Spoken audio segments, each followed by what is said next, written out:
V družbi Radeče papir Nova so epidemijo z novim koronavirusom uspeli obrniti sebi v prid, saj so v tem času izdelali nov antibakterijski papir.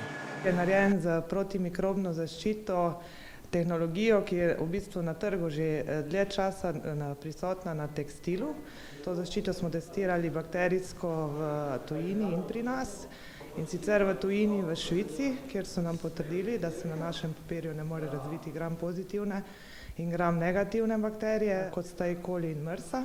Antivirusni test na mačji koronavirus, ki je iz iste družine kot SARS-CoV-2, ki povzroča COVID-19, pa so uspešno opravili v Angliji. Pridobili so tudi ustrezne certifikate, tako da v tovarni že izdelujejo papirje za kopiranje, načrtujejo pa tudi več novih produktov.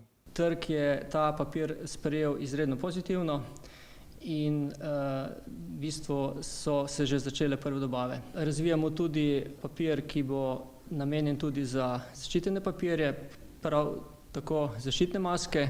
Na nekaterih smo že začeli delati, naprimer samolepilni papir, tako imenovan MUF copy, ki ga delamo v Muflonu, in pa tudi na kuvertah. Smo pa tekom tega razvoja tudi komunicirali z mnogimi laboratoriji in mislim, da bomo v tem področju lahko še marsikaj razvili. Ugotavljajo namreč, da je uporaba antibakterijskega papirja primerna na številnih področjih, kjer smo vse bolj izpostavljeni okužbam z bakterijami ali virusi.